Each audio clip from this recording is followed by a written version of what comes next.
Hello, my friend. Today I will tell you another long-forgotten legend. Close your eyes and let the magic transport you to Middle-earth. Our journey begins.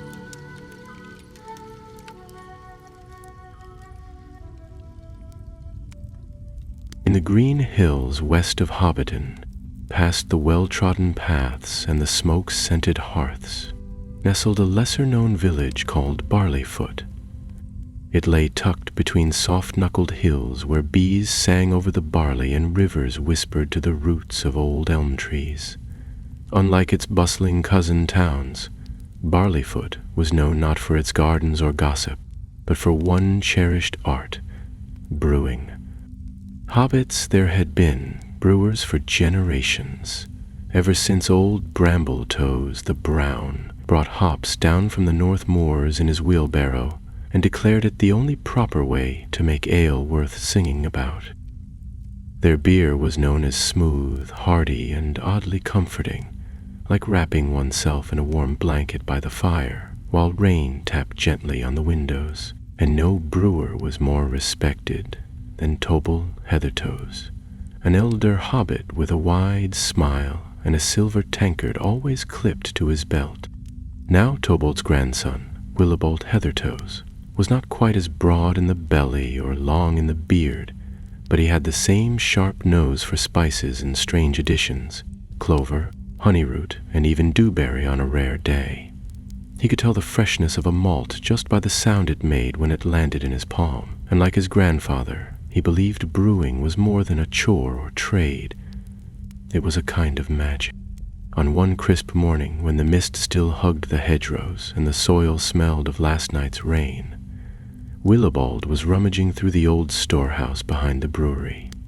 His hands were stained with cork soot and apple sap as he dug through ancient crates, many untouched since his grandfather's day. That's when his fingers brushed something odd.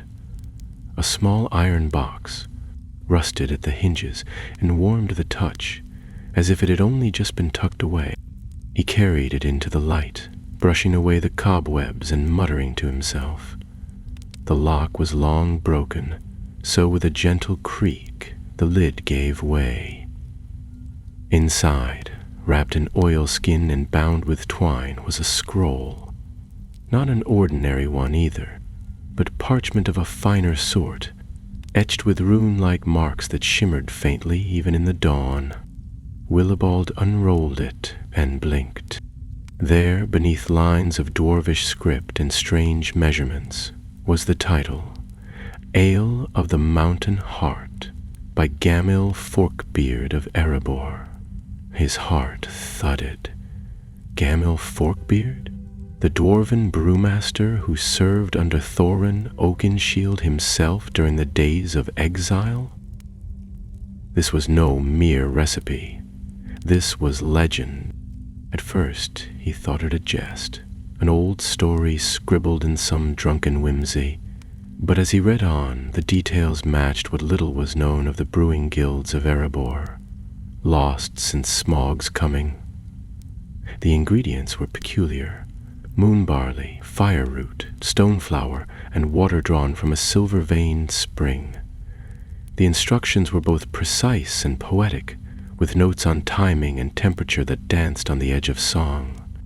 He knew, then and there, that he could not keep it to himself. But neither could he simply brew it and serve it to the folk of Barleyfoot, who already considered him half loony for putting roasted chestnuts in stout. No. This required care, precision, and quiet. He spent the next 3 days preparing. He cleaned the deepest kettle, he oiled the ancient casks, he even borrowed a measure of bee honey from Mistress Mossybank, who was known to never share a drop without at least 3 scones in trade. Night after night, he studied the scroll, memorizing each line, until it whispered to him in his sleep. Then, on the 4th night, with stars blinking like quiet witnesses overhead, Willibald brewed. The steam rose with a scent unlike anything he'd known, a little wild, a little solemn, with hints of elderflower and stone. He sang softly as he stirred, the same song his grandfather used to hum, and the fire beneath the copper kettle never once flared or died. By dawn, the ale was cooling in a sealed barrel tucked beneath his cellar floor. He might have gone on with his days then, content in his secret craft, had it not been for the stranger. He came at midday, his shadow long despite the high sun, cloaked in gray and smelling faintly of salt and pine. He bore no pack nor walking stick, and his boots were cleaner than the road would allow.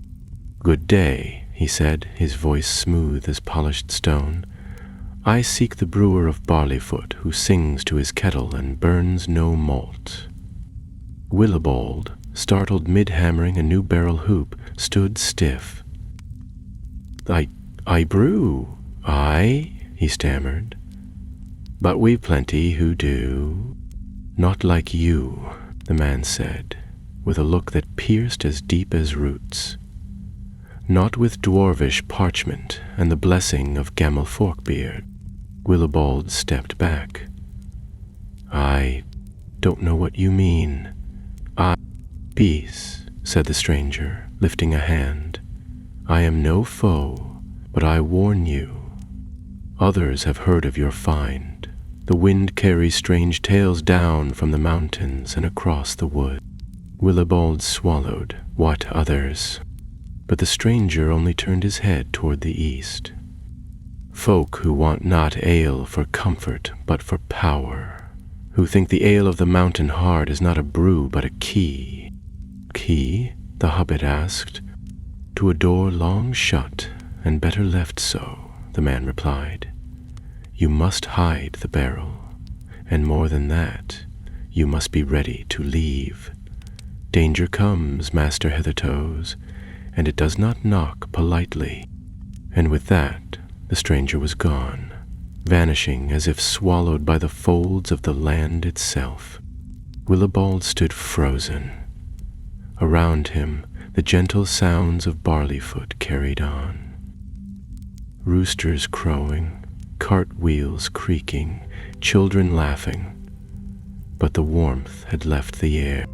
He went straight home, sealed his door, and sat beside the hidden cask. The ale he knew now was no mere recipe.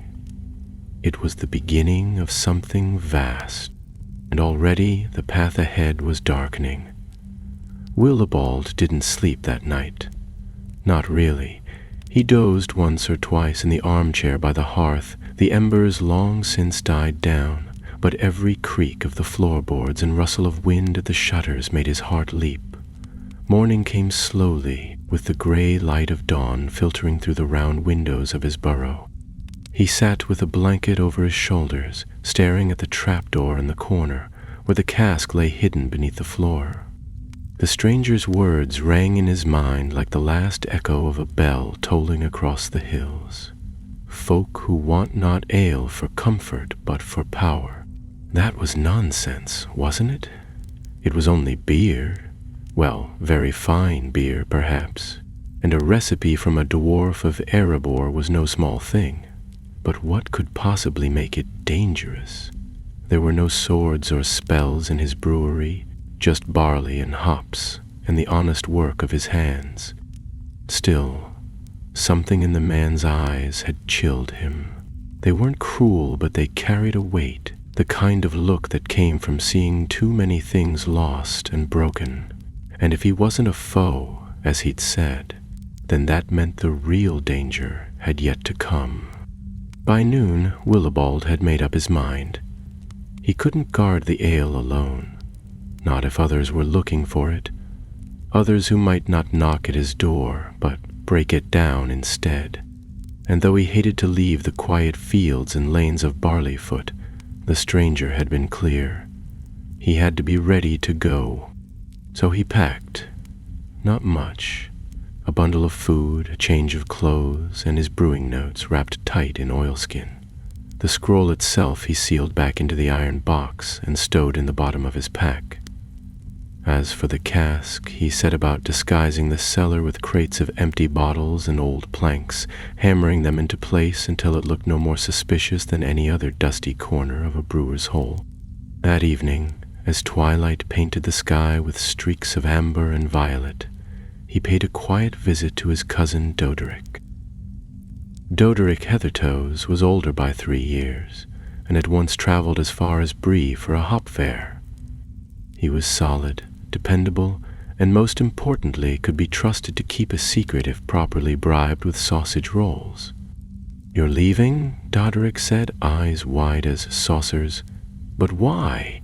Willibald glanced around the little parlor. "I've had news, strange news. I can't say more, but it's not safe to stay." Doderick lowered his voice. "Is this about the beer you were working on? The one with the scroll?" And Willibald hesitated. "Yes and no. I've made something, Dodd. Something big. I can't explain it, but it's special. And now there are people after it." Doderick frowned, the lines of his brow deepening. "People? What kind of people?" "I don't know," Willibald said, standing. "But I need you to watch the place while I'm gone. If anything happens, anything at all, you go straight to Mr. Underbow and Mitchell Delving. He's on the council. He'll know what to do." Doderick grunted and shook his head. "I'll do it, cousin, but I don't like it one bit. You're not made for adventuring." "Neither was Frodo Baggins," Willibald said, surprising even himself. "But sometimes we don't get to choose." He left that night with a heavy heart, his feet crunching the gravel path as he walked east under the stars. The road curved away from Barleyfoot, winding toward the edges of the Shire, where the trees grew taller and the land less tamed. He passed no travelers, no carts, and saw no lantern lights. It felt as though the world had already shifted somehow, become deeper, quieter, as if waiting. For 2 days he walked, resting under hedges and in the hollows of old trees. He followed the road towards Stock, and then north through the woods beyond Skerry, heading for a place he had heard of only in stories, Dwalling, near the North Moors. There it was said lived a hobbit who had once served with dwarves in the Iron Hills and knew the secret paths eastward. Willibald had never met him, but he had no better plan. The journey might have gone smoothly, if not for the figure that followed. He noticed it first near dusk on the 3rd day, a flicker behind him as he rounded a bend. When he stopped, the road behind was empty, but the next morning he saw fresh footprints in the mud beside the path, larger than his, yet silent in their passing. They came and went like ghost tracks, never enough to be sure. By the time he reached the hills near Long Cleave, the sky had turned gray and sullen, clouds dragging their bellies low. Rain began to fall, thin and cold, and Willibald huddled beneath his cloak, pushing on with weary steps. That night he found shelter beneath a ruined stone arch, part of some forgotten wall, and lit a small fire with the last of his dry kindling. He was just dozing off when he heard it, a voice, soft and thin like the wheeze of wind through branches, but unmistakably a voice. "Is it true?" it whispered. "Have you brewed the heart of the mountain?" Willibald jolted upright, clutching his pack to his chest. The fire flickered wildly. Beyond it stood a figure, wrapped in a tattered gray hood, too tall for a hobbit, too thin for a dwarf. "I don't know what you mean," Willibald said, his voice shaking. The figure stepped closer. The firelight caught the edge of its face, pale, sharp, and not quite right. The eyes were too large, the skin too smooth, like wax stretched over bone. "Do not lie to me, little brewer," it hissed. "The ale is not yours. It belongs to the earth and the deep places. Give it to me, and you will be spared." Willibald stood, slowly backing away. "I don't have it. It's not here." The creature's expression darkened. "Then take me to it." He turned and ran. Into the rain and dark he fled, stumbling over roots and stones, the wind howling like a wild thing behind him. He didn't look back, not once, though he heard the creature give a low, rasping cry that chilled his bones to the marrow. He ran until his legs failed him, and he collapsed beneath a hawthorn, gasping, heart hammering like a smith's bellows. When he finally dared to glance behind, there was nothing, only rain and shadow. But he knew now, whatever the sail was, it was more than dwarven craft. It was wanted by things that did not belong in the green lands of the Shire, and if he meant to protect it, he would need more than clever brewing. He would need courage, and friends, and perhaps, just perhaps, a little magic. The following day dawned thick with mist, curling through the trees like spilled cream across a tablecloth. Willibald's cloak was damp and cold, clinging to his back as he trudged onward through the dripping undergrowth. He had scarcely slept, haunted by the voice that echoed still in his mind, thin and cruel, more wind than speech. Though his feet dragged and his breath fogged before him, he dared not stop. Whatever had pursued him had not caught him in the night, but it would not give up so easily. He followed a small stream northeastward, recalling that the village of Dwelling lay near its headwaters. The land grew rougher here, low hills scattered with boulders and thornbrush, and beyond them the looming darkness of the North Moors. The Shire's border folk didn't like to talk much about that wild country. It was said to be filled with crumbling ruins, old barrows, and whispering winds that carried news no one wanted to hear. But Willibald pressed on, guided by little more than scraps of memory and the quiet, urgent sense that he could not turn back. It was late afternoon when he finally crested a ridge and saw the village below. A few scattered hobbit holes were dug into the banks of the stream, their chimneys puffing pale smoke. Beyond them stood a grove of oaks, and at the very edge of the trees, a burrow unlike any Willibald had seen before.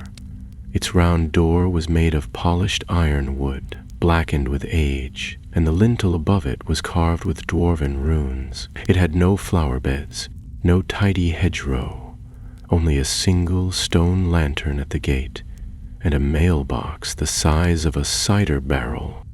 "This must be him," Willibald muttered to himself as he descended the slope, his pack slung wearily over one shoulder.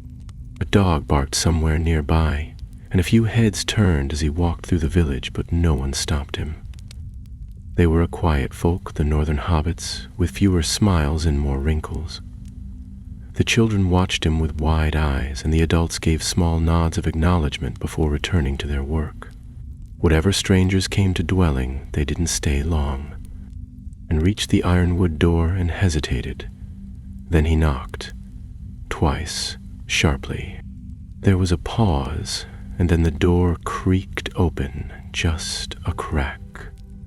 A single green eye peered through the gap, sharp as a woodpecker's beak. "What do you want?" "I'm looking for a hobbit named Holman Tunnelly," Willibald said, trying to sound braver than he felt. "They say he once traveled with dwarves of the Iron Hills." The eye narrowed. "Who's asking?" "Willibald Ethertus of Barleyfoot. I've come on important business." "Brewing business." There was a grunt, the sound of several bolts sliding back, and then the door swung open fully. Holman Tunnelly was not what Willibald had expected. He was tall for a hobbit, with knotted arms and a chest like a barrel, and his beard, yes, an actual beard, was flecked with gray and twisted into 3 small braids. He wore a leather apron and heavy boots, and the air around him smelled faintly of ash and stone. "Come in," he said, stepping aside. The interior was dark but warm, lit by lamps of dwarven make and filled with the scent of pipeweed and aged oak. Strange tools lined the walls, half-hammers and coil burners, copper flasks and long wooden paddles. A great brewing kettle, easily large enough to hold 3 hobbits, sat in one corner, polished to a shine. There were no curtains, no doilies, and no nonsense. Willibald followed Holman to the hearth, where a fire crackled merrily. The older hobbit poured 2 mugs of dark ale, handed one to Willibald without a word, and sat heavily in a chair carved with runes. "Now talk," he said, "and don't waste my time." So Willibald told him everything, about the scroll, the brewing, the stranger in Barleyfoot, and the creature in the woods. He spoke quietly, afraid the shadows might be listening, but Holman said nothing until he'd finished. Then the old brewer leaned back, eyes narrowed. "Gamel Forkbeard," he said softly. "There's a name I haven't heard in a long while." "So it's real?" Willibald asked. "The recipe?" "Well, it's real, lad, too real. Gamel was one of the finest brewmasters in the history of Erebor. Not just a brewer, an enchanter. They said his ale could lift the heart of a dying king or put fire in the veins of a warrior on his last march. The ale of the mountain heart wasn't meant for taverns. It was brewed for coronations, last stands, and desperate hopes. A drink for when all else is lost. Willibald shifted uncomfortably. Then why would anyone want it now? Holman stroked his beard. Because legends have a way of waking when the world grows restless. There are those who believe Gamel's ale wasn't just strong. It was a vessel, a key to some power hidden deep in the mountain. A few drops spilled on stone and secret doors opened, spilled on a wound, and death might wait. Folk whisper that the heart of Erebor lives in that brew. And if you've made it, "I didn't mean to," Willibald said. "I just followed the scroll. I didn't know what it would do." Holman's gaze was sharp. "But you did it all the same." There was a silence between them, broken only by the hiss of the fire and the distant creak of wood in the walls. At last, Holman stood. "You can't go back to Barleyfoot. Not yet. Not with that thing after you." "I know," Willibald said quietly. "But I can't leave it behind. The ale, it's hidden, but not forever." "You're right," Holman said, moving to a shelf and pulling down a long leather roll. He unwrapped it on the table, revealing a map drawn in faded ink. "If you're set on protecting it, you'll need to go east, past the North Moors, through the Weather Hills, maybe even as far as Rivendell." Willibald blinked. "Rivendell? But that's halfway to the Misty Mountains." Holman smiled grimly. "Aye, and that's where answers lie. The elves will know more than I do, and they're no strangers to dangerous brews." Willibald stared at the map, his stomach turning. "I was only trying to make good ale," he muttered. "You did," Holman said. "Too good. Now the world's taken notice." That night, Willibald slept in the warmth of Holman's hearth, but dreams gave him no peace. He saw the cask in his cellar, glowing faintly with a red-gold light. Shadows reached for it, long fingers scratching at the floor. And in the distance, beneath mountains he had never climbed, a voice rose in song, deep, mournful, and terrible. When morning came, Willibald Heddertos, brewer of Barleyfoot, rose with a heavy pack on his shoulders and a fire kindling in his heart. Whatever this ale truly was, key, vessel, blessing, or curse, he could no longer hide from it. He would go east. He would seek Rivendell, and with Holman at his side, he would discover why the mountain heart still beat. The morning was sharp and wind-bitten when Willibald and Holman set out from Dwayling. Pale frost clung to the leaves and grass like scattered sugar, and the sky stretched wide above them, cold and empty of clouds. Holman walked with the steady pace of someone long used to traveling by foot, while Willibald struggled to keep up, his pack bouncing with every step, and his toes already beginning to ache. They followed an old cart track eastward, winding through the outer farms and stone fences of the village, until the path dwindled into little more than a trail, marked by the bent tips of grass and the faint memory of wheels long gone. Neither of them spoke much that morning. Holman was the kind of hobbit who believed silence to be a companion rather than a burden, and Willibald was too preoccupied with the weight of their task to fill the air with talk. Every now and then Holman would glance behind them, scanning the road for movement, and once he even paused to run his fingers through the mud where a faint track had crossed the path. But he said nothing and pressed on, and Willibald, though uneasy, followed in silence. By midday the land had changed.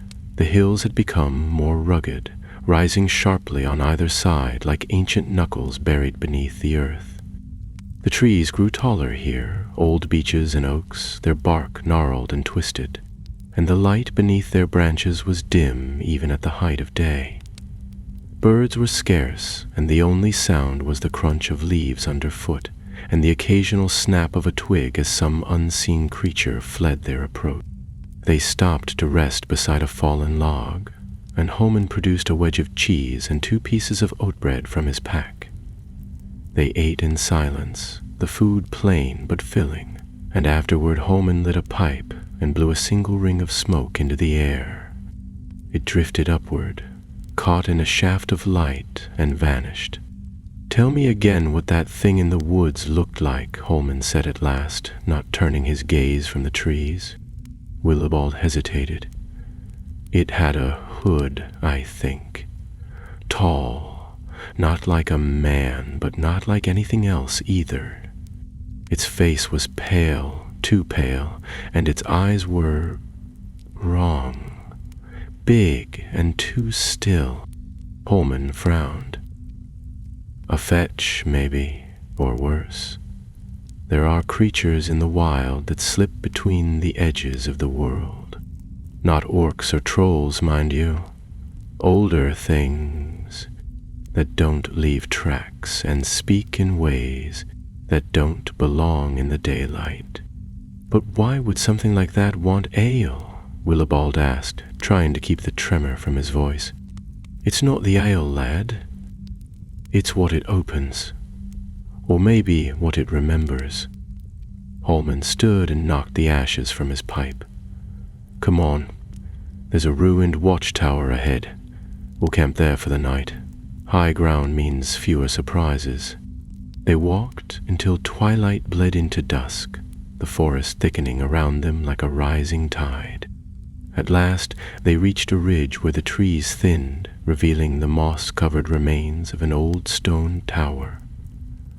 It had once stood tall, guarding some forgotten road, but now only the base remained, a ring of crumbling stones and a half-fallen archway choked with ivy. Still, it was dry and defensible, and Holman seemed satisfied. They built a small fire from the driest wood they could find, and as the flames crackled, Willibald took out the scroll from its oilskin wrapping. He unrolled it carefully, eyes flicking over the runes, now familiar after so many nights spent memorizing their strange poetry. "There's a verse here I hadn't noticed before," he murmured. "It was hidden in the fold."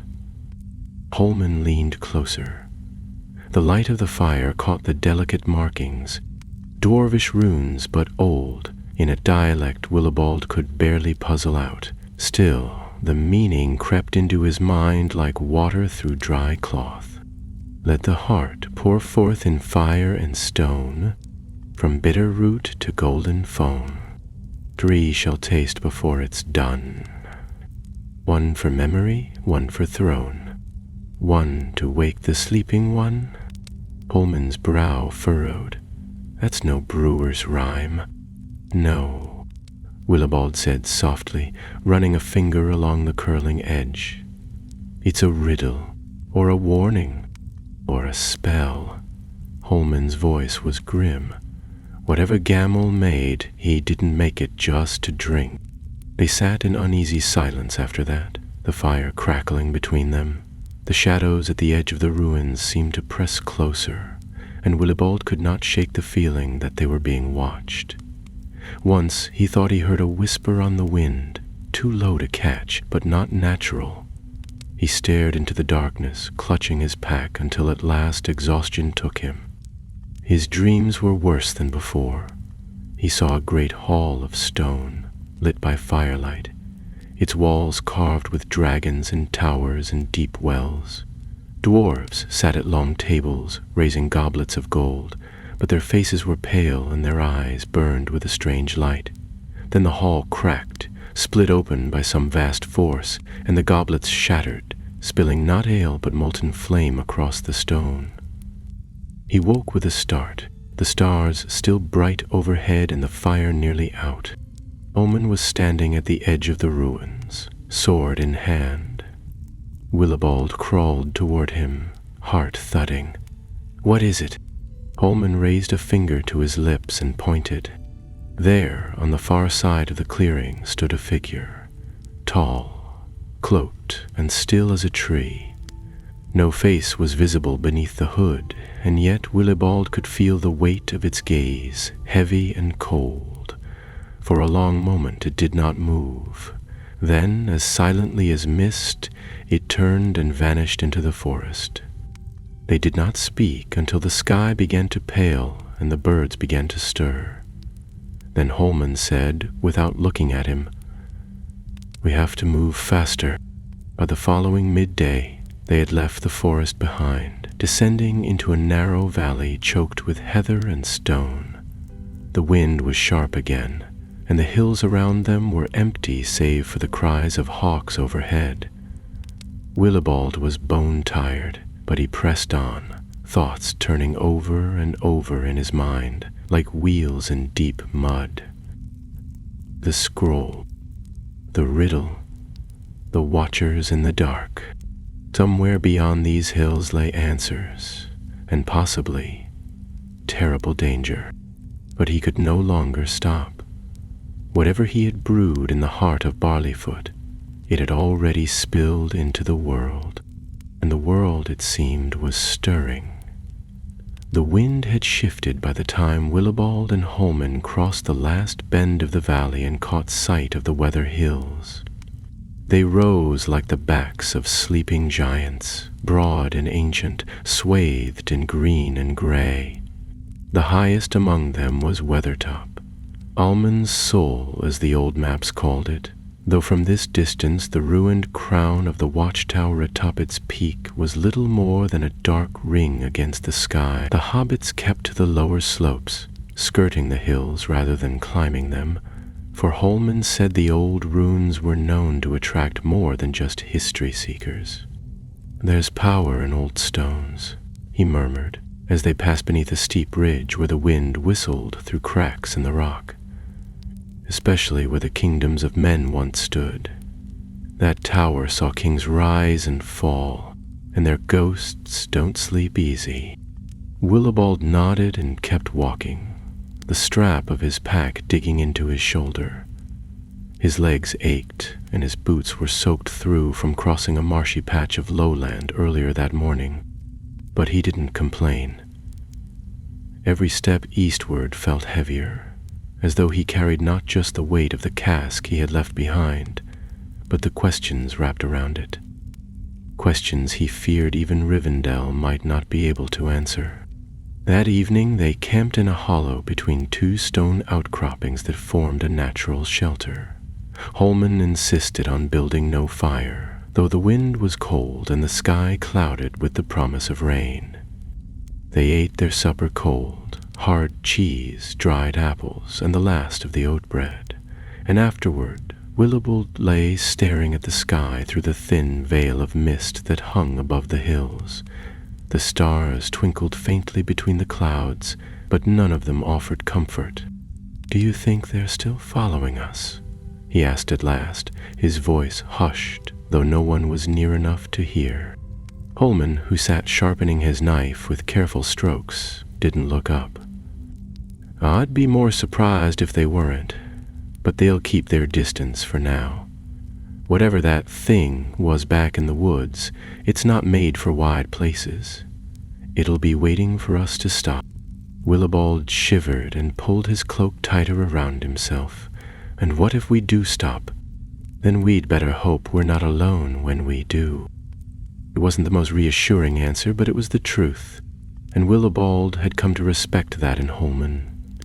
He didn't sugarcoat things, didn't dress up danger in soft words. He simply told it plain and faced what came with a calm resolve that Willibald was beginning to envy. They took turns watching through the night. Willibald's shift came in the darkest hour before dawn, when the clouds had thickened and a light drizzle began to fall. He sat with his knees pulled up to his chest, listening to the soft patter of water on stone, and trying not to think about glowing eyes in the trees. But when the first gray light crept over the hills and the shapes of the land began to re-emerge from the gloom, he allowed himself a small measure of relief. Another night passed, and they were still free. They broke camp early and pressed on, moving faster now that the ground was firmer and the slopes more forgiving. Around midday they passed the remnants of an old road, half buried beneath weeds and earth. Willibald could see the weathered stones of what had once been a proud causeway, stretching east toward lands he had only heard of in tales. Bree was somewhere in that direction, and beyond it, the wild lands between the Weather Hills and the Trollshaws. But Holman didn't turn toward Bree. He led them down into a shallow ravine, then up a narrow goat path that curved around a ridge and dropped into a broad vale. It was there, as they crossed a patch of wild flowers and golden grass, that the silence broke. A low whistle rang through the air, 3 sharp notes in quick succession. Holman froze, one hand already reaching for the hilt of the short sword strapped to his pack. Willibald barely had time to register the sound before figures stepped out from behind the rocks and brambles. There were 4 of them, cloaked in greens and browns, bows in hand and faces stern beneath the brims of travel-worn hoods. They were men, but not like the ones Willibald had seen in Bree. These had a quiet strength to them, a weathered grace, like trees that had stood through many storms. "Travelers?" one of them said, a tall man with gray-streaked hair and a sharp gaze. "Name yourselves, and quickly." Holman straightened. "Holman Tunnelly of Dwelling, and this is Willibald Heathertos of Barleyfoot. We're heading east." The man's eyes narrowed. "Few hobbits walk these paths. What business takes you so far from home?" Holman paused. "That's not a tale for the open air." The man studied them a moment longer, then lowered his bow. "Very well. Come with us. Our fire is near." They were led to a small camp nestled in a cleft between rocks, where another 6 rangers were seated, cleaning weapons or boiling water over a low fire. It was not the camp of soldiers, but of watchers, quiet folk who knew how to vanish when danger came too close. Willibald felt eyes on him wherever he moved, though none were unkind. The man who had spoken earlier introduced himself as Elidir, one of the Dunedain. "We guard the wild lands," he explained as he shared out bread and dried meat. "Or what's left of them. These hills were once part of Arnor, the northern kingdom of old, but now they lie unclaimed. And yet something stirs in them," Holman said. "We've seen shadows, a creature that walks without sound, that speaks without breath. Elidyr's expression darkened. You're not the first to say so. There have been whispers from the north, from Angmar's old haunts, things not seen since the Witch King fell. We've kept watch, but they slip through the cracks of the world. Willowbald swallowed. Then it's not just the ale. Something else is moving. Elidyr looked at him closely. Ale? Holman shifted slightly, his hand on his pack. We carry a secret, something made with craft older than most remember, and it's drawn the attention of something ancient. The ranger said nothing for a long while. Then he nodded slowly. Whatever you carry, if it's drawn such eyes, then your road must be walked. We'll take you east as far as the last bridge. Beyond that, the wild is thick and unwatched, but it's the surest way to Rivendell. Willibald felt a strange rush of both dread and hope. He had not expected help, and certainly not from grim-faced wanderers who moved like ghosts and spoke like lore masters. But he was grateful all the same. That night, he slept beneath a woolen blanket near the ranger's fire and dreamed not of shadows, but of stars, shining over silver towers and rivers that sang like harps. When morning came, they rose together, hobbits and rangers, and set their faces toward the east. The world was changing, and the road, like the ale Willibald had brewed, was drawing them deeper into a story much larger than any of them had planned. The road beyond the Weather Hills turned wild and forgotten, overgrown with thistle and vine, and carved deep with gullies where rain had gouged the earth for years without repair. The trees thickened as they descended into the lands east of Amansul, tall and tangled, with branches that formed a canopy so dense the light beneath it took on a greenish hue. Willibald felt as though they had passed into another world, a place untouched by harvest festivals, chimney smoke, or the clinking of mugs in a hobbit's inn. Even the air was thicker, and drag dance and the rangers moved swiftly, their boots barely making a sound upon the forest floor. And even Holman, who had once traveled alongside dwarves through the stony paths of the Iron Hills, seemed to tread with care. Willibald did his best to keep up, though the underbrush often tangled around his legs and the roots twisted treacherously beneath the moss. He had never imagined the world could be so vast or so silent. The only sounds the wind rustling through the trees and the occasional cry of a hawk far above. Elidyr led them without faltering, a silent figure at the front of the line with eyes that missed nothing. Once he raised a hand and the entire group stopped as though turned to stone. They stood still for several long minutes, hidden beneath the drooping branches of an ancient yew, while something passed through the woods to the south. Willibald couldn't see what it was, but the air grew cold and strange, and when the thing had gone, the forest seemed to exhale. That wasn't a beast, Holman muttered as they resumed their march. It walked like a shadow with purpose. Elidyr said nothing, but his jaw was tight, and his hand never strayed far from the hilt of his blade. 3 days they traveled through that wild, unnamed land.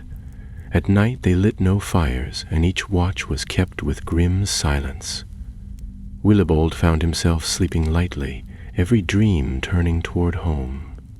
Barleyfoot and its green hills, the scent of baked apples, the creak of barrels settling in the cellar. But morning always woke him beneath branches instead of rafters. Still, with each step eastward, the weight on his heart lifted slightly, as though some part of him believed that once they reached Rivendell, all would be explained, and the danger lifted like mist from the fields at dawn. It was on the 4th morning that they reached the last bridge. It spanned the river Mithithil with high stone arches, moss-covered and cracked with age, but still standing firm. The river ran swift and gray beneath it, frothing against the rocks with the sound of endless speech, and beyond it lay the path that would lead to the hidden valley of Imladris, Rivendell, home of the wise. Willibald had heard tales of the place, of course, of the house of Elrond, where elves still walked and ancient knowledge was stored in towers of white stone, but he had never dreamed he might one day set foot upon its paths. Now, as the rangers paused at the bridge's edge and consulted in quiet voices, Willibald found himself staring eastward with a strange mix of awe and dread. Baladir approached him. "We go no farther," he said. "This is where our watch ends." "But Rivendell," Willibald began, heart sinking, "is not far. A day's walk, perhaps less if the road remains clear, but it is hidden and not lightly entered. Elrond knows of your coming. A message was sent ahead on swift feet." He glanced at the sky where the clouds were beginning to gather. "But the storm behind you is close. You must not delay." Holen stepped forward. "Thank you for your guard. You've done more than we could have hoped." Ellidyr offered a small nod and then reached into his cloak. "Take this," he said, handing Willibald a small token. An iron leaf on a leather cord, finely shaped and etched with a rune that shimmered when the light struck it. "Show it if you are challenged. It bears our mark." Willibald fastened the token around his neck, the metal cool against his skin. "Will we see you again?" The ranger's gaze grew distant. "Perhaps, if the road we walk doesn't vanish beneath our feet." Then he turned, gave a signal, and with barely a whisper, the rangers vanished into the trees, as if they had never been there. The forest beyond the bridge was different, quieter, older, and somehow gentler, though the sky above had begun to darken with heavy cloud. The trees here stood wider apart, their trunks smooth and silver gray, and the air was filled with a scent like rain on stone. Birds flitted through the branches in silence, and the path curved gently as though inviting them onward. For hours they walked without speaking, and the land began to change again. The hills grew steeper, and the sound of rushing water came from somewhere below, too far to see. Then, just as Willibald was beginning to wonder whether they had strayed from the right path, a soft voice called out from ahead, "Willibald Heathertoes of Barley Foot, and Holman Tonally of Dwelling, you are expected." They both stopped in their tracks. A figure stood in the middle of the path ahead, tall and cloaked in silver gray, with hair the color of moonlight and eyes that held the memory of stars. He was unmistakably elven. "I am Marinell," he said, inclining his head. "A herald of Elrond, half-elven. Come, the road grows weary, but rest is near." Willibald followed in a daze as Marinell led them along a narrow trail cut into the side of a steep hill. Trees arched overhead like the beams of a great hall, and suddenly, without warning, the land fell away. Before them lay a valley deep and green, cradled between high cliffs and cut by a river that sang over polished stone.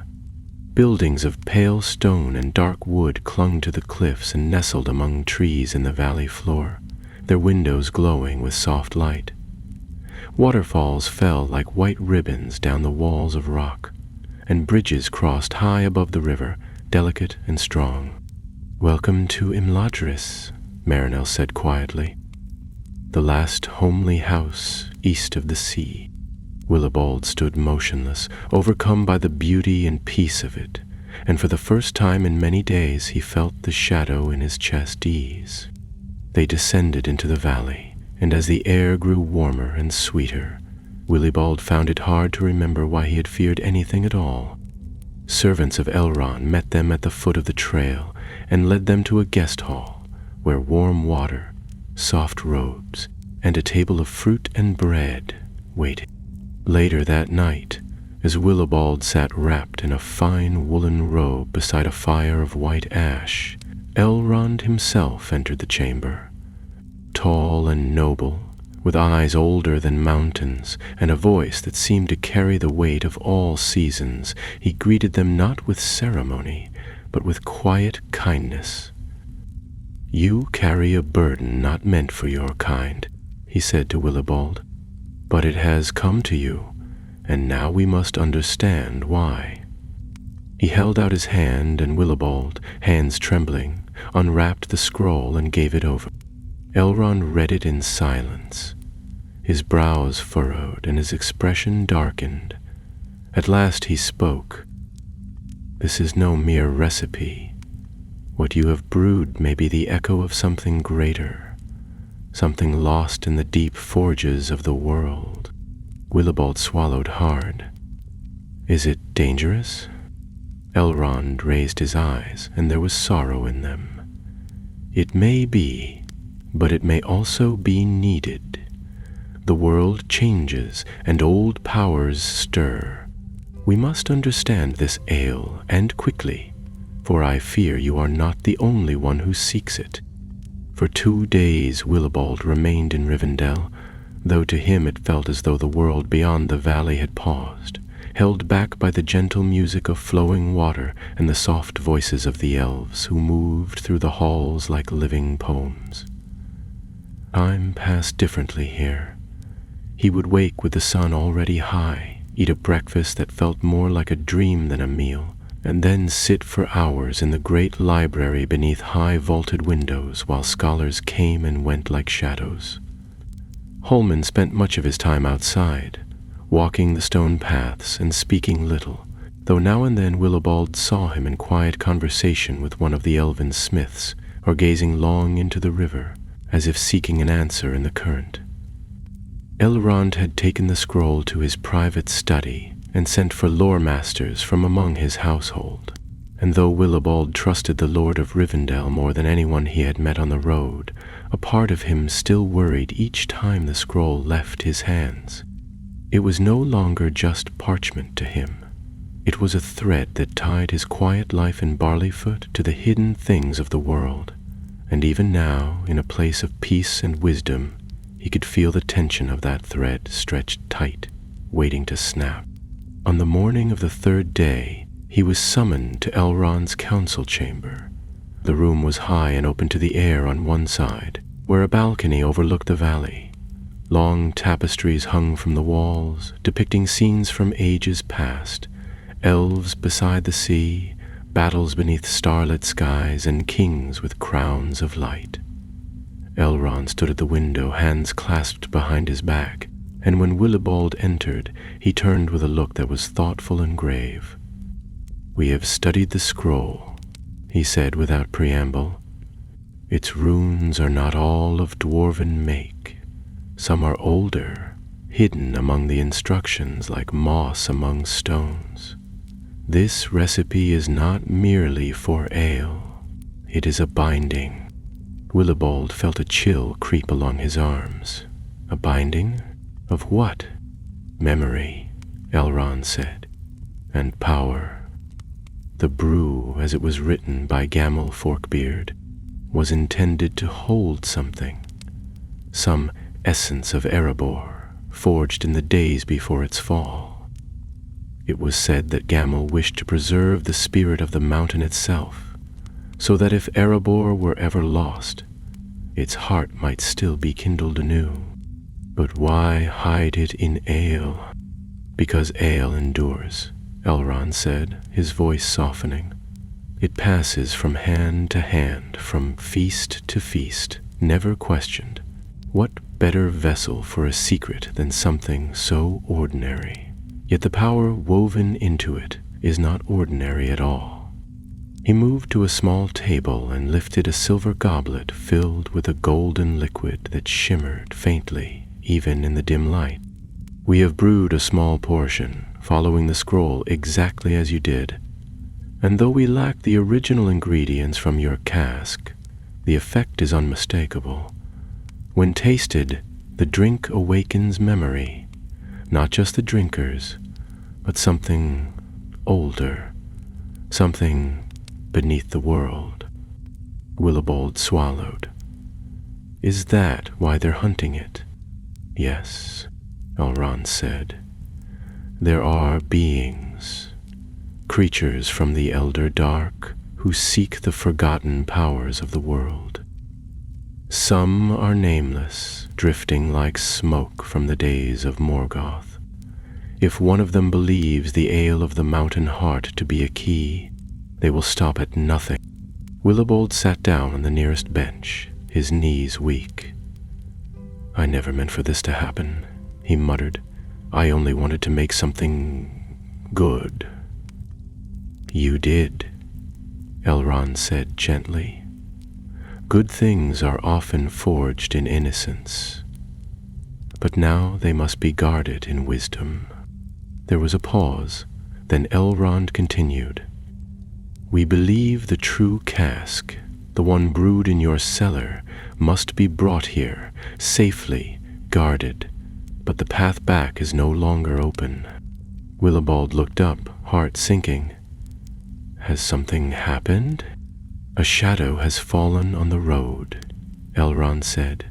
Scouts sent westward have not returned. The Weatherheels are watched. Whatever follows you has grown bolder. We fear it may have crossed the bridge. Holman, who had entered unnoticed and stood near the door, stepped forward. Then we'll have to take another way, Elrond nodded. There is a passage through the mountains, an old dwarf road, now lost to most. It leads north and west, curving beneath the high peaks. If you can reach it, you may find your way back to Barleyfoot unseen. But what if they find it first? Willibald asked, standing. What if they find the cask before we do? Elrond studied him a moment. Then the ale will be used for darkness. But I believe that will not come to pass. You carry the mark of the Brewers still, Willibald Heathertoes. The ale answers to you, and those who seek it without understanding may find only ruin. Willibald wished he found that comforting.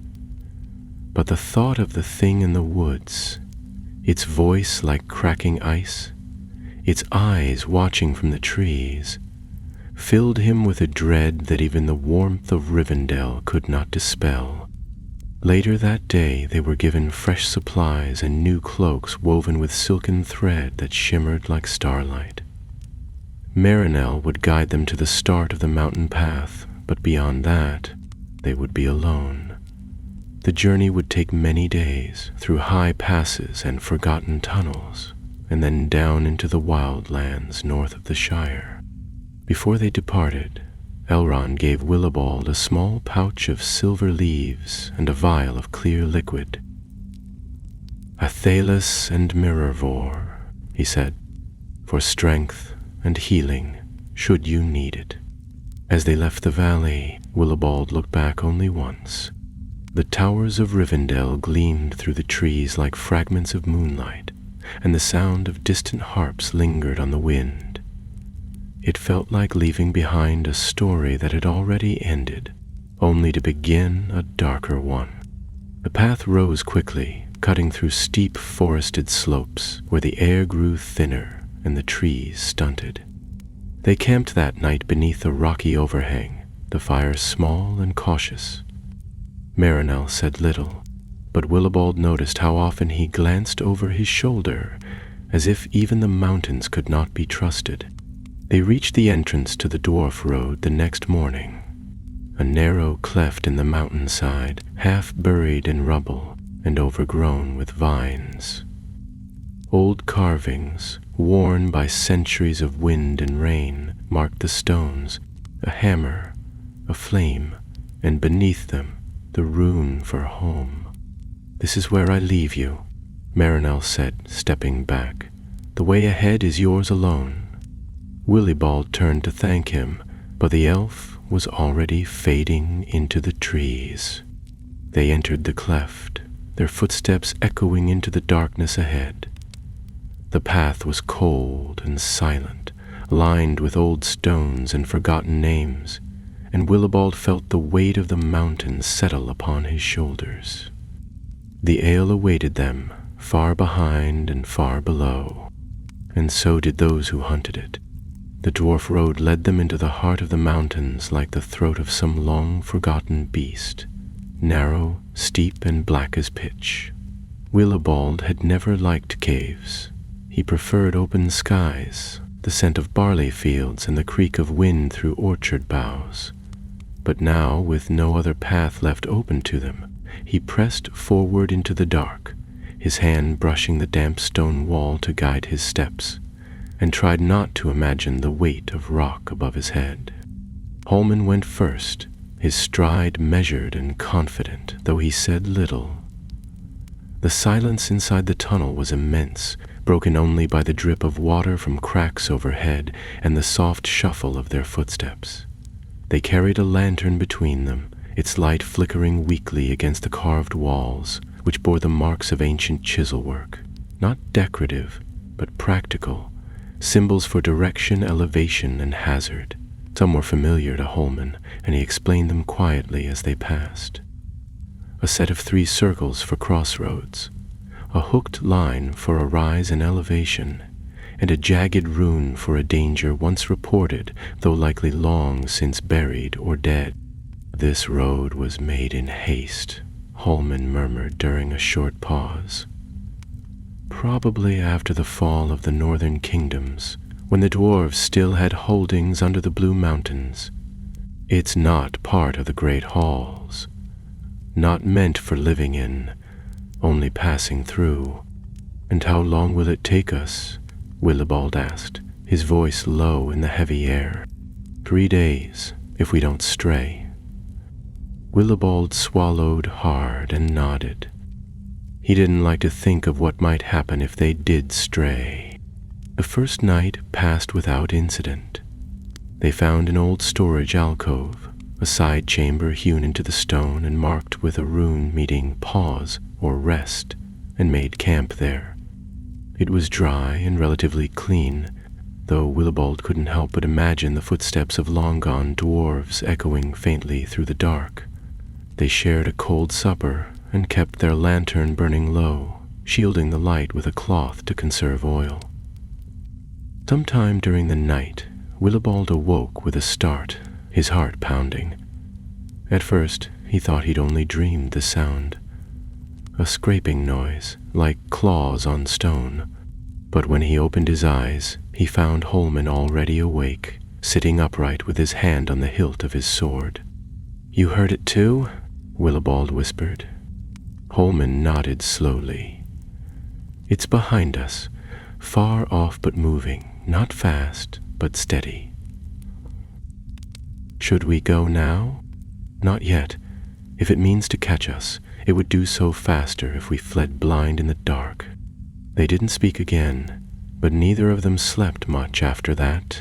By morning, if it could be called that within the mountain, the sound had ceased. Willibald wondered if it had only been a trick of stone and wind, perhaps some loose rock tumbling through a deeper shaft, but Holman's tense shoulders told him otherwise. The second day passed with more urgency. The road sloped upward at times, then dipped through narrow passages that forced them to stoop. Once, they crossed an ancient bridge of iron that spanned a chasm so wide the lantern light didn't reach the bottom.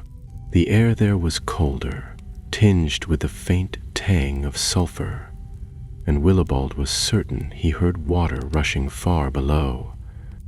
"We're crossing a magma vein," Holman said, "dolmen by the smell, but not lifeless." "Is that dangerous?" "Only if the mountain wakes." Willibald didn't like the sound of that at all and quickened his pace. Later, they came to a junction where the tunnel split 3 ways, each marked with faded runes.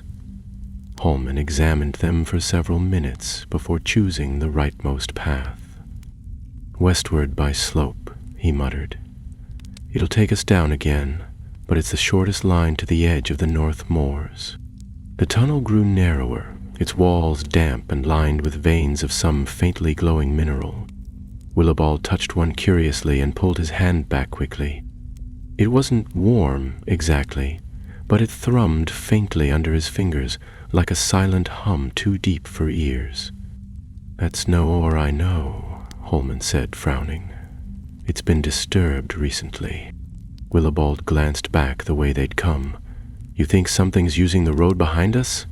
Holman didn't answer, but his hand lingered near his belt all the same. That night, they found a larger chamber, circular, with a domed ceiling and a strange brazier at the center, filled with smooth, dark stones. The dwarves had used it as a meeting place or a waypoint, and though the dust was thick and the air stale, it was safe enough for a brief rest.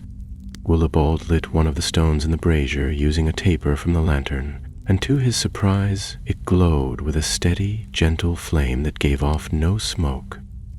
The chamber brightened, and for the first time in days he felt a touch of warmth that wasn't just from his own cloak.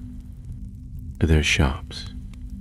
Holman sat against the wall, sorting their remaining food. "We're 2 days from Barleyfoot. If we can get out of the mountain by tomorrow, the path should open near the Ashen Hills. Do you think the ale is still safe?" Holman nodded slowly. "If Doderick followed your instructions, it's hidden well enough. But if anyone's been sniffing around Barleyfoot," he didn't finish the thought, but he didn't need to. Willibald already pictured it. His home torn open, the cask gone, Doderick hurt or worse. "I should have left a guard," Willibald muttered, clenching his hands. "More than just one cousin and a cellar door." He didn't know what was coming. None of us did. As they prepared to sleep, Willibald reached into his pack and withdrew the silver-leaf token Ellidyr had given him. It shimmered faintly in the firelight, and as he held it, he thought again of the riddle hidden in the scroll. One for memory, one for throne, one to wake the sleeping one. "What does it mean, do you think?" he asked. "That last line, 'Wake the sleeping one'?" Holman's eyes opened slightly. "Could be a metaphor, a lost king, a forgotten power, or something literal. Let's hope not," Holman said grimly. "Things that sleep under mountains aren't known for their kindness." They rested in shifts again, though the night passed without disturbance. Still Willibald dreamed of vast halls filled with smoke and gold, and a voice calling his name in a tongue he didn't know, deep and echoing like thunder through stone. When they rose, they packed quickly and set off toward the final passage. The path sloped steeply upward, and the air changed as they climbed. It grew fresher, touched by distant winds, and the light around them shifted subtly from deep gloom to a soft gray. After hours of climbing, they reached a narrow exit, partially collapsed but passable. Holman pushed aside a slab of broken rock, and beyond it, daylight poured through like a river of silver. Willibald stepped into the light, blinking, and looked out across the rugged moors. Far off, beyond the hills and thickets, he could just glimpse the familiar bend of the river that ran near Barleyfoot. It felt like a lifetime ago that he had left it behind. Holman joined him, eyes scanning the horizon. "If we hurry, we can reach your cellar by nightfall tomorrow." But neither of them moved right away. Behind them, the mountain was silent, and yet Willibald couldn't shake the feeling that something had awakened in its depths and had followed them into the light. The wind on the north moors was sharp and restless, sweeping over the high hills with a lonely sort of howl, as though the land itself had been forgotten and now sang only to the sky. Willibald pulled his cloak tight around his shoulders and trudged after Holman, the damp grasses brushing against his boots, and the clouds above hanging low and gray like damp wool. The path from the mountain had vanished into heather and stone, and now they walked more by instinct than direction, relying on Holman's memories and the shape of the land itself. Barleyfoot lies west by southwest, Holman said quietly as they crested a small rise, his eyes scanning the horizon. We'll keep to the hollows and hedgerows, avoid the high ridges, no need to be seen from a distance. Willibald nodded, though his legs ached and his pack had grown heavier with each mile. He couldn't stop thinking about the cask hidden beneath his cellar floor, wrapped in darkness and waiting. Had it been found? Was it still there, sleeping in the cool earth like a dragon's egg, full of power and promise and peril? And what of Doderic? The thought of his cousin alone in the face of whatever forces hunted them gnawed at his mind like moths in a woolen drawer. They moved steadily through the afternoon, crossing gullies and picking their way through dense patches of gorse, the yellow flowers fluttering in the wind like small flags. Once they heard the distant bleat of a sheep and spotted a low stone wall in the distance, proof that they were nearing settled land. But Holman waved Willibald down, and they skirted the area in silence. He didn't want questions, and he didn't want eyes on their back. As the sun dipped low and the sky turned the color of ash, they reached a stretch of woodland that Willibald recognized. Low willows along a bend in the river, and a moss-covered stone post marking the edge of the Shire's far northern boundary.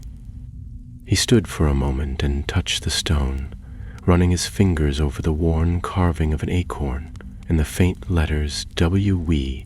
that marked it as the work of the West Farthing's old surveyor. Home, at last, but not safety. They made camp in the shadow of a twisted rowan tree, its roots clutching at the bank like old fingers. Holman gathered dry twigs for a small fire, while Willibald fetched water from the stream nearby. He knelt at the bank and stared into the rippling surface for a long moment, watching the stars begin to emerge in the sky above, trembling in the water like secrets on the verge of being spoken. He didn't hear the footsteps behind him until the voice spoke. "You're late." Willibald spun, nearly dropping the water flask. Doderic stood in the gloom, mud on his cloak and a pack slung over one shoulder, his face pale and drawn. "Doderic!" Willibald gasped. "What in the... How did you...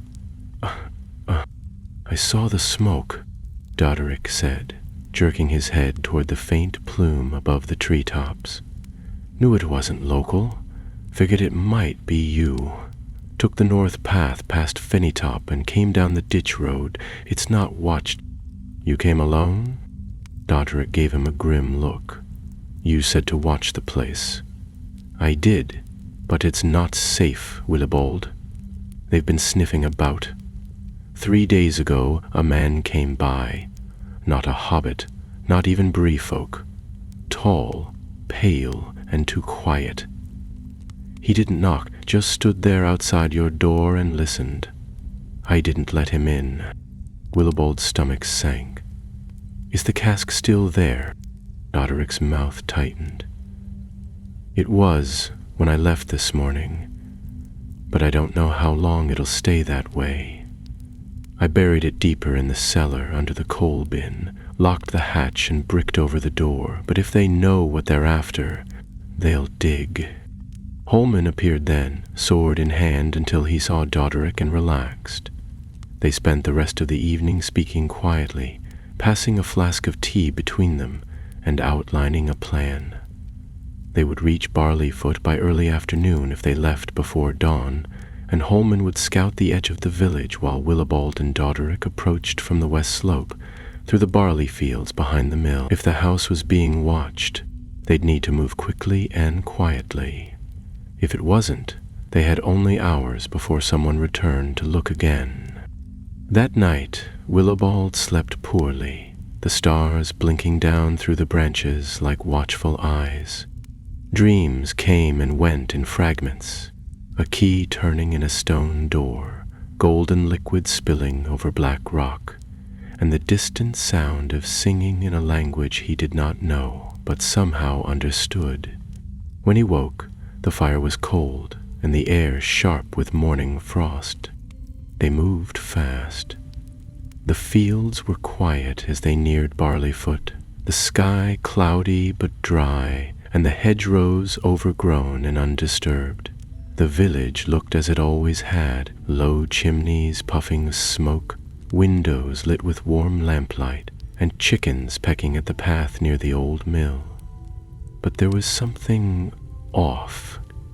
Willibald felt it before he saw it, a stillness in the air, too perfect. No dogs barked, no doors creaked. It was as though the village had been painted into stillness. Holman returned from his scouting just before noon.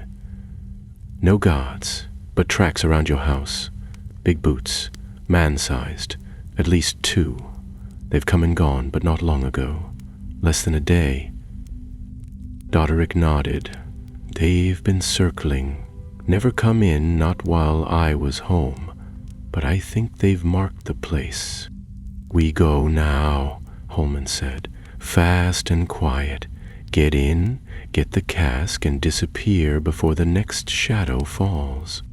They slipped through the orchard gate behind Willibald's house and moved round to the cellar entrance, an old storm door hidden beneath ivy and half buried by soil.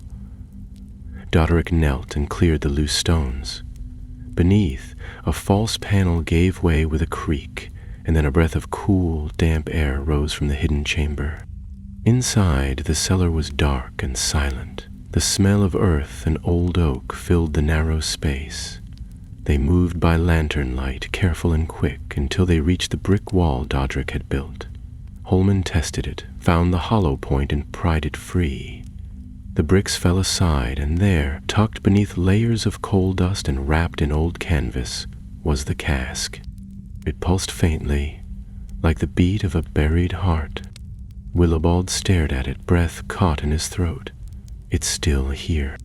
Not for long, Holman said, lifting it with effort. We move now. But as they turned to leave, a shadow blocked the stair.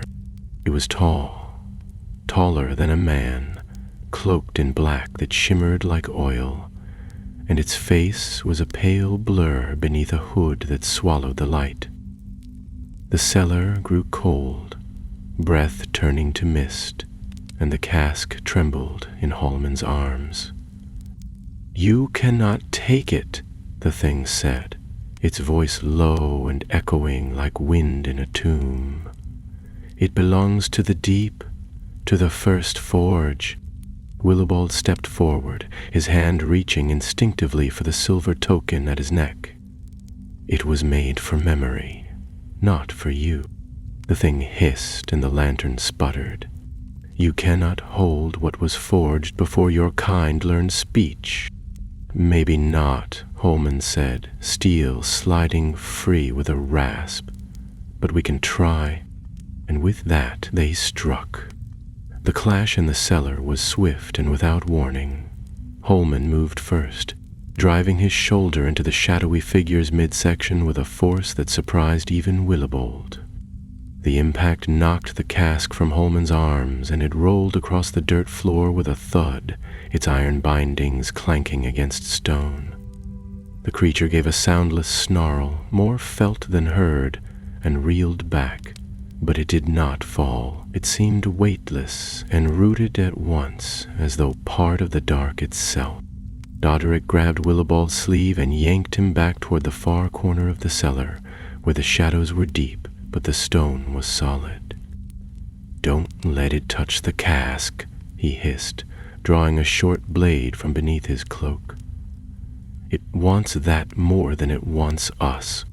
Holman slashed with his sword, but the blade passed through the thing's cloak with little resistance, as though it were cutting smoke, and yet the creature recoiled, its edges flickering like flame under wind. Its hands, long and pale with too many joints, reached forward, not toward the hobbits, but toward the cask lying between them. The very air around it shimmered, and a low hum began to rise, as though the cellar itself were beginning to vibrate with some deep-buried frequency. Willibald acted before he could think. He scrambled forward, half crawling across the floor, and wrapped both arms around the cask. It was heavier than he remembered, the wood cool beneath his fingers and humming with an inner warmth. As he lifted it, he felt something stir within. An echo, or perhaps a voice, low and distant, as though the cask had awakened and was waiting for what came next. The shadow hissed again and surged forward, its limbs stretching in ways no limbs should. Holman placed himself between it and Willibald, his face grim and set, and struck with both hands. This time the blade met resistance, a jarring, bone-deep sound like metal striking stone, and the creature staggered, parts of it unraveling into gray smoke, before reforming with eerie smoothness. "We can't stay here," Holman snapped. "Out the garden door." Doderick threw it open, letting in a sliver of overcast light. The scent of fresh air poured in, sharp and full of promise. But the moment the creature touched that light, it reeled as if burned, its cloak smoldering at the edges. "Go!" Holman shouted, driving his sword point toward the creature's chest. It shrieked, a sound that clawed at the mind more than the ears, and Willibald ducked past it with the cask held tight against his chest. Doderick followed, and together they burst into the narrow garden path behind the house. The daylight, even as dull as it was, seemed to stall the thing. It clung to the shadows beneath the eaves, its form flickering uncertainly, as though trapped between shapes. Holman backed through the door, sword raised, and slammed it shut behind him. He dropped the bolt and wedged an iron poker through the handle before turning to them. "That won't hold it for long," he said, panting. "We need to get away from here, into the woods. It can't follow easily in daylight." "What is it?" Willibald asked as they hurried through the garden gate, barley stalks brushing against their knees. "It's not a man, not an orc. It's like nothing I've seen."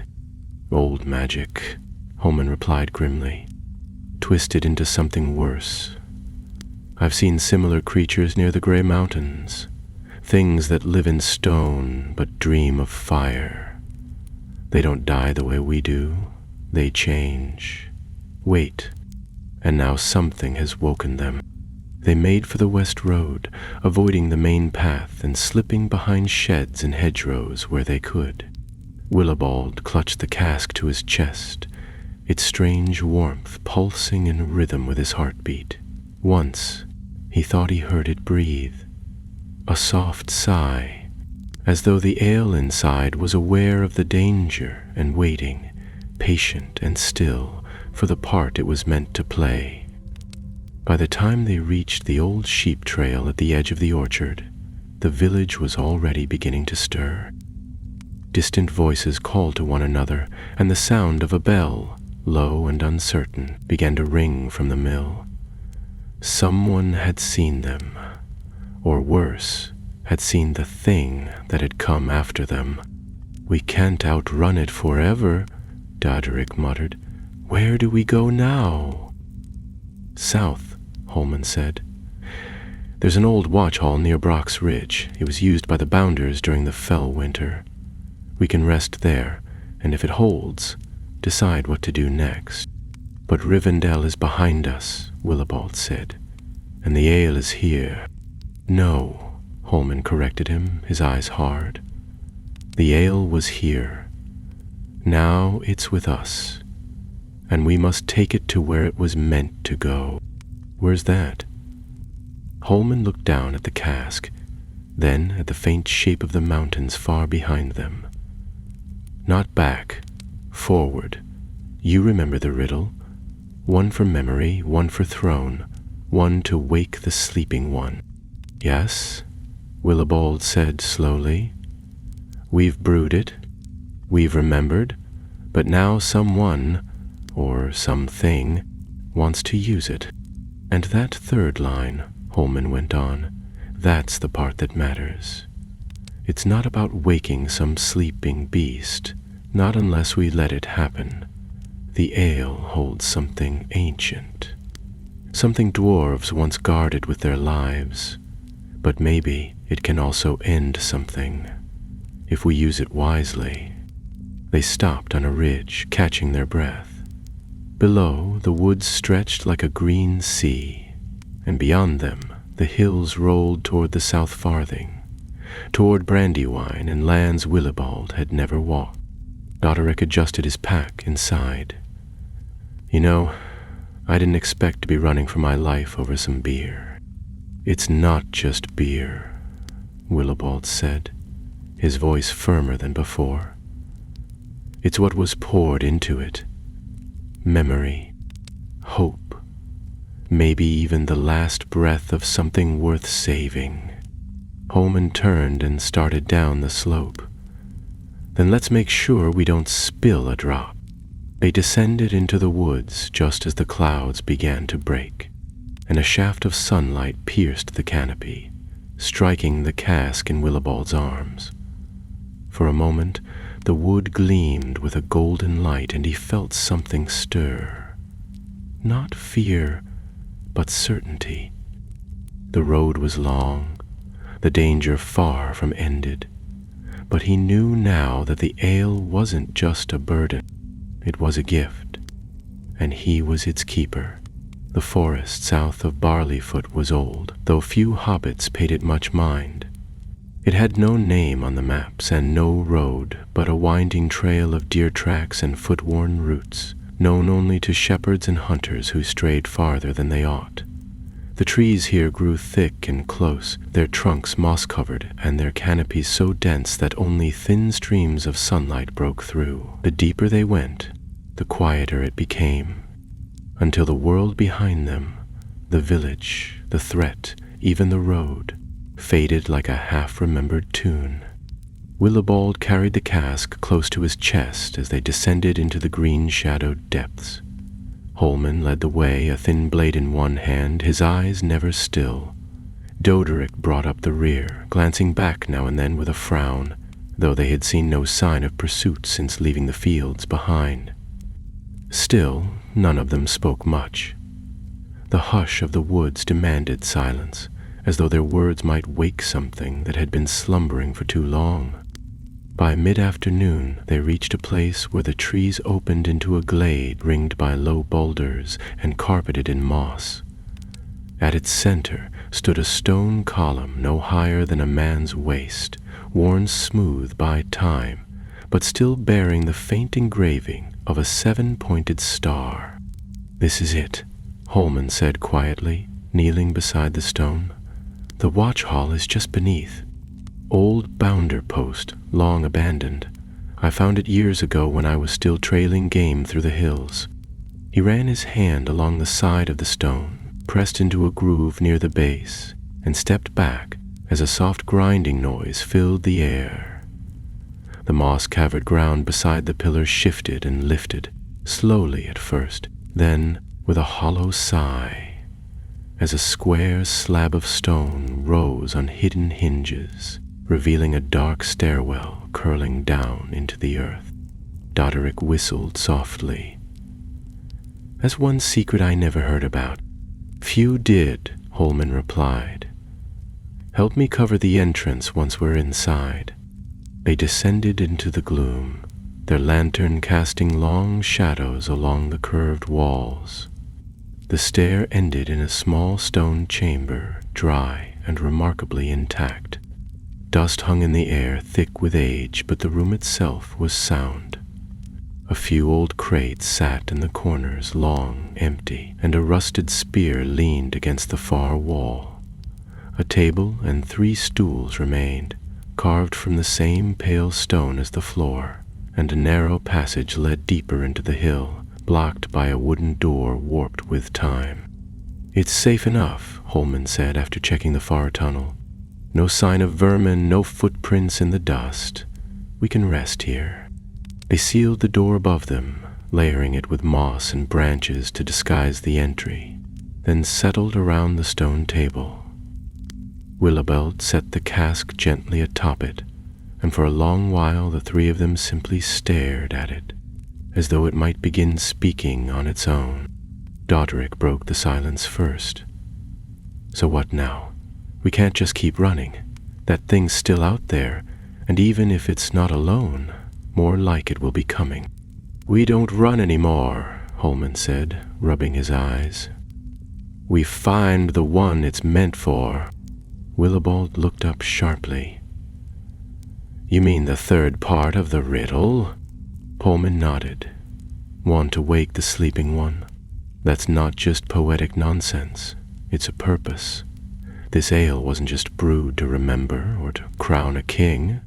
It's meant to stir something to life, something buried or forgotten. And whatever power is in that cask, it's drawn eyes to it for a reason." "But who is this sleeping one?" Willibald asked. "Is it a person, a place, something alive?" "I don't know," Holman admitted. "But I've heard tales, old ones, passed among dwarves and rangers both, of a last forge hidden in the roots of the mountains, deep below even the deepest delving, a place where the dwarves once tried to create life from flame and stone. Not like dragons, not like orcs, but something true.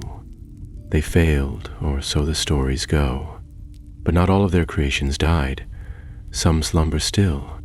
You think this ale was meant to wake one of those?" Doderick asked incredulously.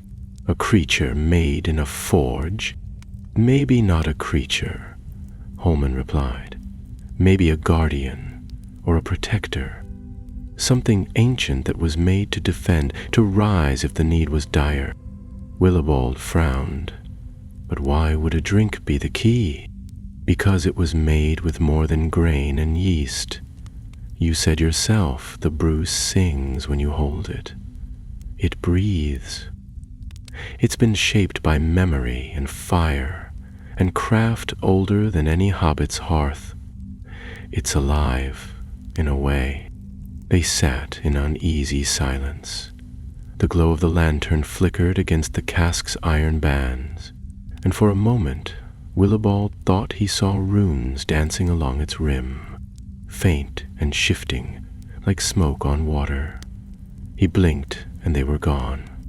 "So where do we go?" he asked finally. Holman stood, pulling a folded piece of parchment from his coat. It was the old map they'd studied back in Rivendell, marked with faded trails and half-remembered names. He spread it out on the table and pointed to a spot north of the Trollshaws, where the mountains dipped and rose again in jagged teeth. "There's a place here," he said, "called Dum Azrad in the dwarf tongue, the Hall of the Silent Fire. It's not on any Shire map, but I've heard whispers of it. If ever a sleeping forge still burned, it would be there." Willibald stared at the mark on the map. It was far, farther than anywhere he'd ever been, nestled in the wild places where few dared tread. "It'll take weeks," he murmured. Holman nodded. "More, if the snow comes early, but if we leave now, we might reach it before the first frost." "And if the thing that chased us is still out there?" Doderick asked. Holman looked him in the eye. "Then we'd best stay ahead of it." They made ready to depart the following morning. Willibald slept uneasily, curled beside the cask, and dreamt of fire beneath the earth, a slow, steady heartbeat echoing through stone halls, and a voice calling not in fear, but in hope. When he awoke, the cask was warm to the touch. They unsealed the hidden stair just after dawn, light spilling in through the mist. The world beyond the woods was quiet, the trees still wet with dew and the air full of the scent of damp earth and fallen leaves. Autumn was coming fast. If they meant to reach the forge, they would have to travel hard and swift. As they stepped back onto the path and set their feet toward the east, Willibald looked once over his shoulder. Barleyfoot was hidden behind the trees now, but he could feel its pull, like the warmth of a hearth behind a closed door. It would be there when they returned. But for now, the ale called forward, toward the mountains, toward fire, toward the sleeping one, and the road ahead had only just begun to rise. The journey to Dom Azrad took them farther than any hobbit had walked in living memory. East of the Shire, beyond the soft hills and golden meadows, they crossed lands grown wild and watchful, forests where no birds sang, broken roads that crumbled beneath moss and root, and bridges so old their stones bore the marks of hands long turned to dust. The days passed slowly, but they made steady progress, keeping off the main roads, guided by Holman's maps, instinct, and the ever-present hum of the cask they carried. Willibald could feel it more strongly now. The ale within had changed since they left Barleyfoot. Or perhaps he had changed. He didn't know whether it was the magic, the journey, or something else, but the cask seemed to speak to him, not with words but with weight. It had moods. Some mornings it felt warm and alive, pulsing gently like a living heart. Other times, especially as they drew nearer the highlands, it grew cold and heavy, as though the ale were sinking deeper into itself, dreaming of stone and flame and forgotten things. They skirted the edge of the Trollshaws and entered a narrow valley flanked by towering cliffs. The ground here was hard and cracked, scattered with broken bones and old rusted metal. Willibald shivered, not from the wind, but from the sense that eyes watched them from the dark places among the rocks. At the mouth of the valley stood an arch of black stone, half collapsed, with symbols chiseled deep into its lintel. Holman ran his fingers over the markings, brushing away lichen and dust. "This is the outer gate," he murmured. Dwarvish script. Kuzdul, it says, "Here begins the path of fire. Let none walk in haste who do not bear the flame." "That's not ominous at all," Doderick muttered, adjusting his pack. They passed beneath the arch and descended into a ravine where even the wind dared not blow. The path narrowed, twisting between sheer cliffs streaked with old soot, and soon the light began to fail, not from the coming night, but from the very rock around them, which seemed to swallow it whole.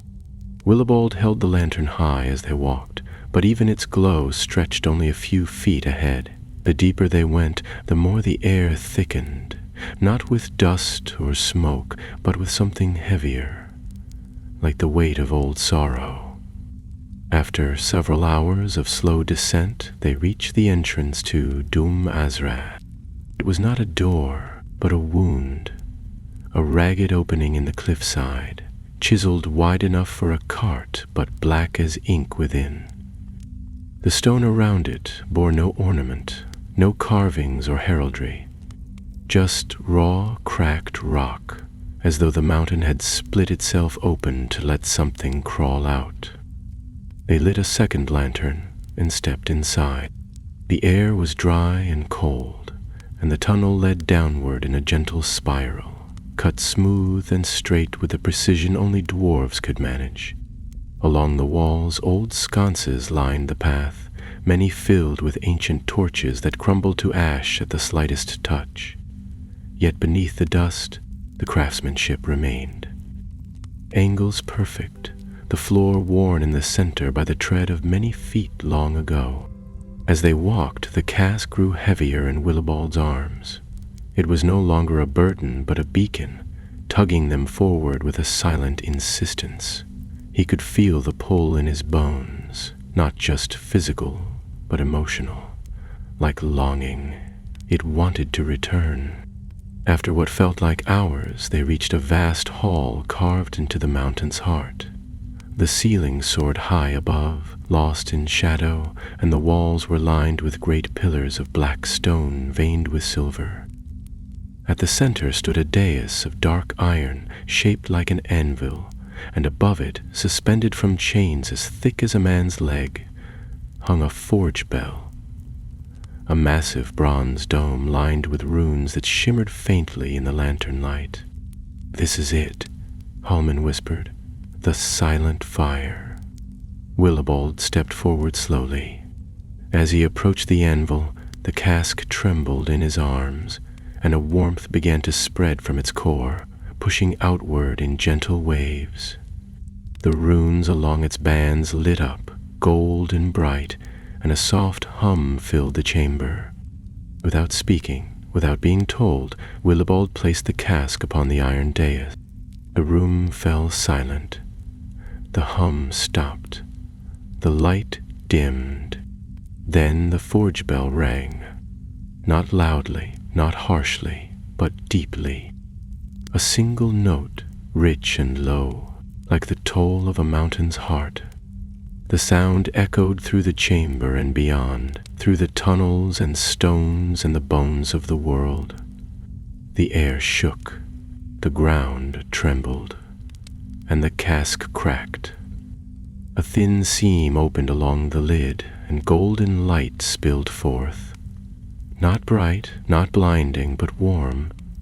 A mist rose from it, fragrant with the scent of smoke, barley, and something older still. Something like memory given breath. The light spread across the dais, weaving through the runes, and then flowed down into the forge below, vanishing into the cracks of the anvil. For a heartbeat, nothing happened. Then a second chime rang out, deeper, louder. The chamber shook. From the far end of the hall, a great shape stirred. It had been part of the wall, or so they had thought. A massive form, slumped in stillness, like a statue of stone and bronze. But now it moved.